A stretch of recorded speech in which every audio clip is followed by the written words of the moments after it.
Why, hello and welcome everybody. Also, good morning. So today I wanted to go ahead and cover my day one Righteous Fire, pretty much update what I'm doing, what I've done, etc. So we've played now for about 16 hours. That's actually, okay, never mind. Yeah, we played for 16 hours. Stream was on for 20. You can see my passive tree is pretty similar to the actual passive tree linked. The only thing different is I pushed an early cluster jewel. The primary reason for pushing an early cluster jewel is because I wanted the Fan the Flames for the juicy ignite proliferation, which works so well for the league mechanic. If you're struggling clearing the fortresses, don't consider, get your ignite proliferation, whether it's on Fan the Flames or it's on your Exarch Embers that are on gloves. I don't currently have that. I prefer the Fan the Flames route. All you have to do to get this is to simply buy a cluster jewel that is a medium cluster jewel, ideally 4 to 5 passives. Make sure it is burning damage. You want item level minimum of 68, so that means 68 and above. And then about 100 to 200 alterations, you should get your Fan the Flames. Now, going over my character, I'm going to talk about the upgrades I prioritized. So I bought myself a 6-link, a Paladin's Hauberk.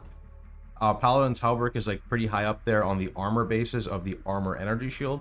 The reason I went for this instead of a Cloak of Flame is if you were to go to the trade site and you look for example, Cloak of Flame, most of these Cloaks of Flames are around 40 chaos. Whereas if you were to look for, I'm not the best at using this because I usually use the trade site, but if you just look for 6 links, you can find 6 links for like 10 chaos. So I bought myself a 6-link. I'll work on the Cloak of Flame when I get more currency, and this gets me blasting into my maps.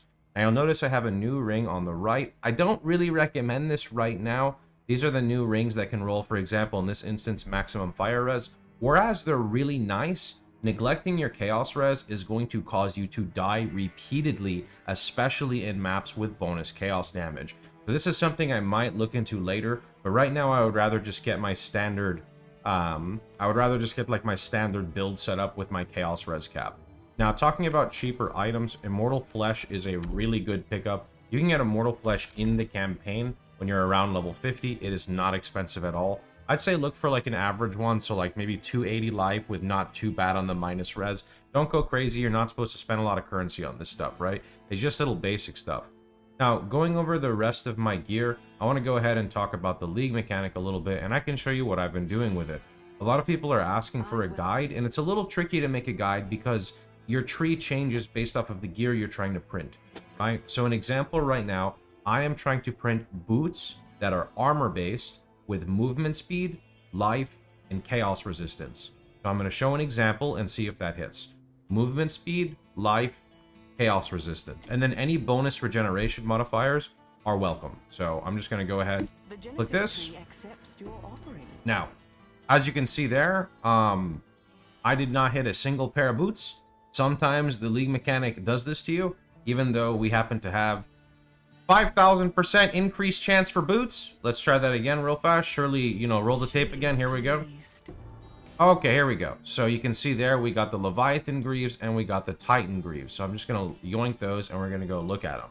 So these happen to actually kind of sick. Roll the Fracture on the 30% movement speed. They got sick life regenerate. They got decent life regen in general. So these will probably sell, I'd imagine. Maybe not. They've been selling for me on day 1, so we'll see how day 2 is. These actually didn't roll anything. They're kind of poo-poo. I use this process to craft my current boots, and I'm pretty happy with them. Of course, I could get better gear. This is just kind of what I've been doing. I figured since everyone is trying to force 6 links with the league mechanic, I'm going to go ahead and try to focus on fractured gear and other gear in general. So just a quick glance of kind of what I did. We're going to kind of just go through this real fast, and maybe this is not the most optimal. It's just what I have right now. So socket and link count, guardian flesh, increased boot chance, modifier tier rating, random quality, not really necessary. +1 item level, modifier tier rating, roll additional time, fracture chance, birth an additional equipment item, less dexterity, less intelligence, more strength, additional equipment item, +1 level, lowest modifier removed, ideally so we can craft the modifier, +50 modifier tier rating, increased chance at chaos, roll again for best outcome, increased chance at speed, additional equipment, and increased chance at life. And you can kind of use a similar process and apply it to gloves and helmet and shield even, just, toggle things based off of kind of what you need.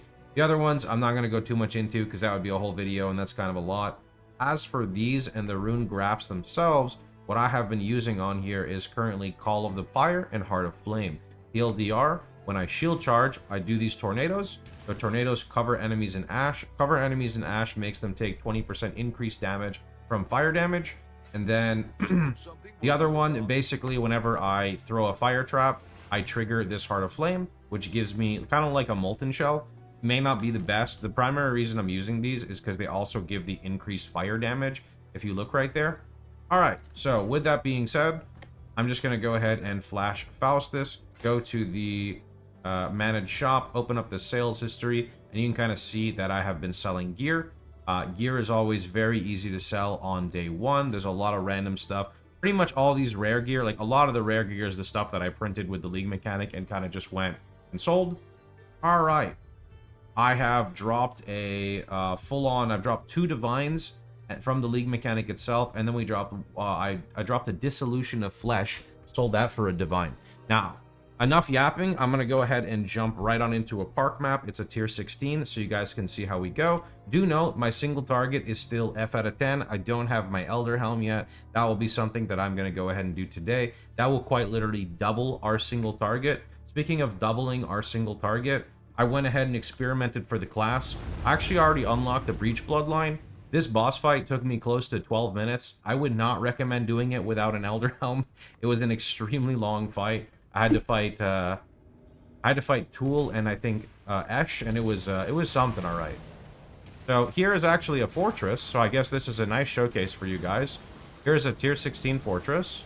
Let's just go ahead and jump in. Please don't be the one that I have to like sit here and try to kite for like 10 years. Looks like it's just okay, it's a regular fortress. Awesome.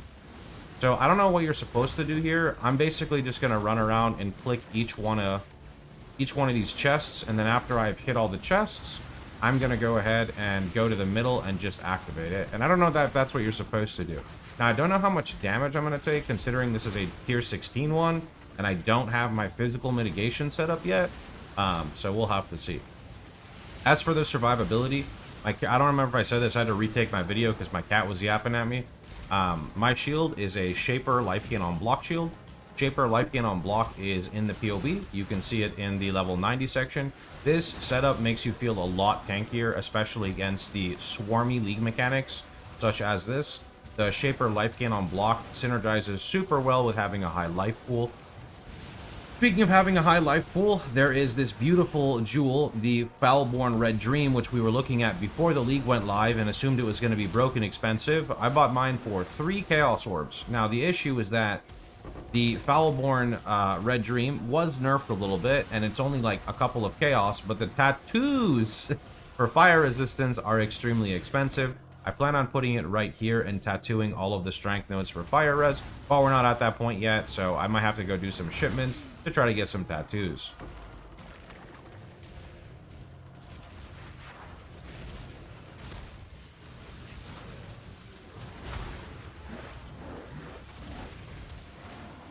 Definitely gonna have to spend some time today on working on my gear because I need more damage, I need more survivability, I need more life, I need more basically everything. Definitely think I really want to put X-Touch on my punishment as well, considering how many mobs spawn in these mechanics. Valori's Lantern, that's kind of cool.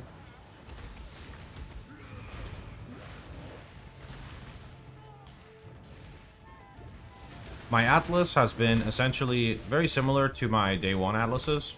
I'm currently running so I started with like the shaping nodes, the Kirak nodes. You can see we're actually almost done here with our Atlas completion. I went ahead and splashed in Expedition and Altars.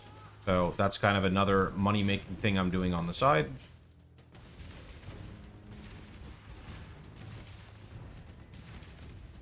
Okay, let's go ahead and trigger this. Now, just for the sake of this, I'm going to disable the video so you guys can actually see the mechanic of what's happening. So we're going to trigger her. Now, sometimes you can interact with these by pressing the V hotkey, kind of similar to like building a tower in Blight, I believe. So this conjures like a weird flame wall that kills mobs. This one hinders mobs. The goal here on what we're trying to do is you see these swarms. We're trying to get our Hinakura pop, and then the Ignite proliferation can kind of kill a lot of the stragglers. This is where Cloak of Flame will help a lot with the Ignite duration. And you can spec ignite duration right here as well if you want a better time doing these types of mechanics.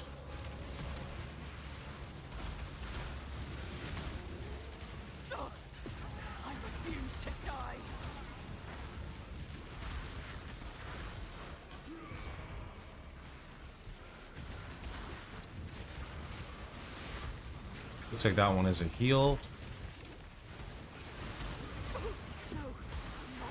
Okay, I'm gonna just freeze everything, and then I'm gonna heal her real fast. I have to say, I see why they made this a Wander League, because holy, does this seem like a Wander League based off of this stuff. I refuse to die.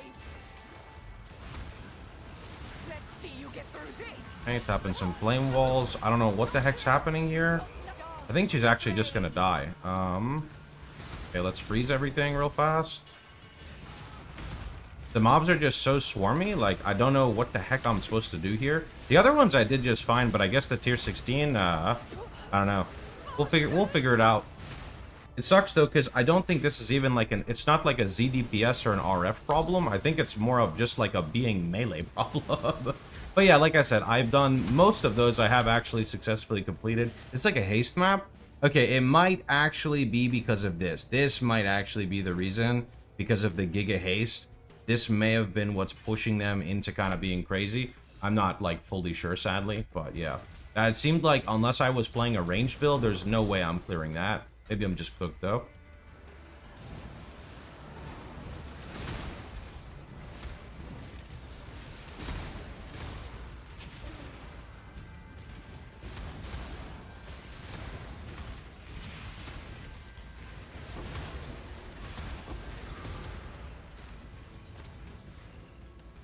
Okay, T16 map all's dead.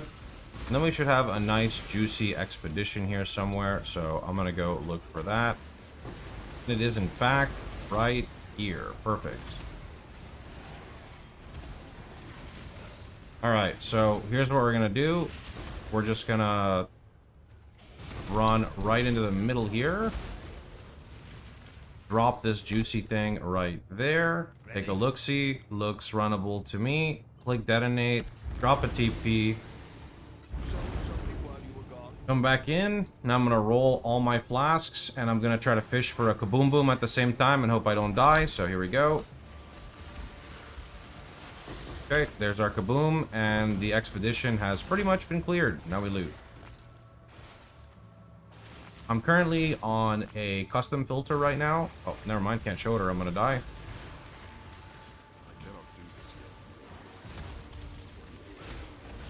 I'm currently on a custom filter right now, so I went through the 1 to 80. I went through this one. I'm not ready for the end game, so I make the split filter that I kind of use for myself, where I'll start cleaning up and hiding stuff like chromatic recipe and things like that. So if people are curious. But be warned, it's going to start hiding a lot of stuff, so if you want to see more loot, don't run it. I didn't realize how crazy that turbo mod was, though, for the League mechanic. Like, it went pretty out of hand, like, very quickly. So that is something I'm going to have to look in the future to not prioritize. Have to be careful on those turbo mods. Which is kind of like a little sad. Like, I mean, I'm tanky enough to do it. I have enough damage. I have enough clear, but the swarm, like, is just no way to go from A, B, C, and D at the same time, right? Maybe with a lot of ignite duration, we can do it. And Cloak of Flame does give a ton of ignite duration. So that could be, like, the big difference there. But it just seems kind of weird that it's punishing so many builds for not having, like, screen-wide coverage, almost, right? So hopefully they kind of adjust that in some way. Maybe they make the mobs just move a little bit slower or something. We'll see. Figure out what happens. Let me know what you guys think.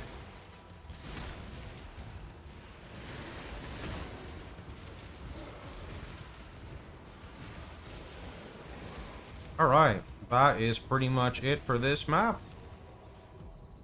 And I guess that's pretty much it in general, so hope you guys had a wonderful time. Hope you guys enjoyed yourselves. Remember, if you have any questions, feel free to drop them down below in the comments, but I am going to be a little bit busy since I'm actually playing on the new league, so you can also go into my Discord, Global 911, lots of places for help. Anyway, catch you guys all later, and thanks for watching.